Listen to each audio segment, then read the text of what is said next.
Sir আপনার parcel. আরে অদিতি, তুমি এখানে? এই কে আসছে? ও তুমি? জি স্যার, স্যার এই যে আপনার পার্সেলটা। এই নাও তোমার পছন্দের মিষ্টি, তোমার জন্য নিয়ে আসছি, নাও। আরে নাও, ধরো।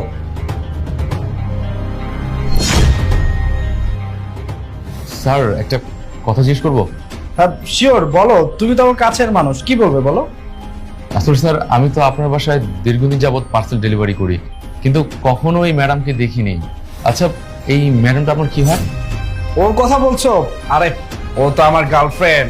শোনো, ওকে আগে পরে কিভাবে দেখবে? ও তো সবসময় আমার বাসায় আসে না। আর কি হয়েছে জানো, ওর ফ্যামিলির লোকেরা না ওকে বাসা থেকে তেমন বের হতে দেয় না। যখনই সময় পায় তখনই আমার কাছে চলে আসে। এই যে যেমন ওর বাসায় আজকে কেউ ছিল না, আমার কাছে চলে আসছে। আজকেও আমরা ঘুরবো ফিরবো, এনজয় করব, বুঝতে পেরেছো? ও জি জি, ঠিক আছে স্যার। স্যার আমি তাহলে আসি। আরে দাঁড়াও, এ নাও, এই টাকাটা রাখো, এটা তোমার tips. Thank you sir. Welcome. আচ্ছা শোনো, আমার খুব জানতে ইচ্ছা করতেছে, এই যে আমি মাঝে মধ্যে তোমাকে এই টিপসটা দেই, তুমি কি করো এই টিপস দিয়ে? এতদিন টিপস টাকা যা পেতাম তা দিয়ে আমার ওয়াইফের জন্য গিফট কিনে নিয়ে যেতাম, কখনো চকলেট, কখনো পছন্দের খাবার। আর যখন একটু বেশি টাকা পেতাম তখন ওর জন্য ওর পছন্দের শাড়ি, চুড়ি এইগুলো নিয়ে যেতাম।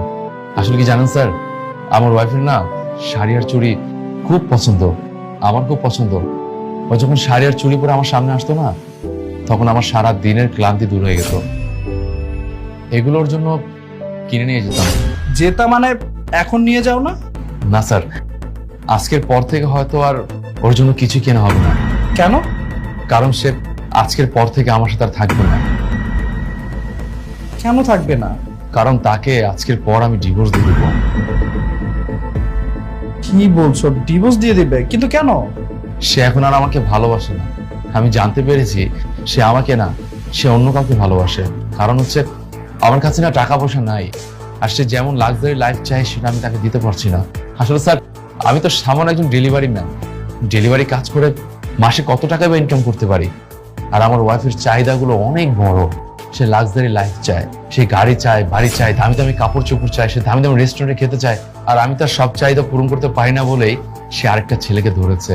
আর সে ছেলেটা তার সব চাহিদা পূরণ করতে পারে। স্যার সে ছেলেটা না অনেক ধনী, একদম আপনার মতো। তোমার জন্য আমার খুব খারাপ লাগছে। তুমি তোমার ওয়াইফকে এত ভালোবাসার পরেও তোমার ওয়াইফ তোমার সাথে চিট করতে পারলো? জানো, আমার খুব জানতে ইচ্ছা করতেছে, মানে তোমার ওয়াইফ দেখতে কেমন ছিল? আমার ওয়াইফ দেখতে অনেক সুন্দর ছিল। যেমন মনে করেন স্যার, আপনার এই গার্লফ্রেন্ডের ওয়েস্টার্ন ড্রেসটা চেঞ্জ করে যদি নর্মাল একটা থ্রি পিস পরে দেন না, একদম আমার ওয়াইফের মতো লাগবে। আবার আমার ওয়াইফের যদি থ্রি পিসটা চেঞ্জ করে এরকম ওয়েস্টার্ন ড্রেস পরে দেন না, তাহলে একদম আপনার গার্লফ্রেন্ডের মতো লাগবে স্যার। কোথাও এমন না তো আমার গার্লফ্রেন্ড থ্রি পিস পরলে তোমার ওয়াইফ, তোমার ওয়াইফ ওয়েস্টার্ন পরলে আমার girlfriend? I am just kidding, আরে মজা করলাম, ঘাবড়াচ্ছ কেন? জানো, তোমার জন্য না আমার ভীষণ খারাপ লাগছে। তুমি তোমার ওয়াইফকে এত ভালোবাসো, তারপরও তোমাকে ছেড়ে তোমার ওয়াইফ অন্য কারোর কাছে কি করে যায়? কি করে পারে একটা মানুষ এত চিট করতে? আসলে স্যার জানেন, আমি না আমার ওয়াইফকে অনেক বেশি ভালোবাসতাম। ওর জন্য কি না করছেন বলুন তো স্যার। সারাদিন রোদে পুড়ে পুড়ে ডেলিভারি কাজ করি, রাতের বেলা যদি বৃষ্টি হয়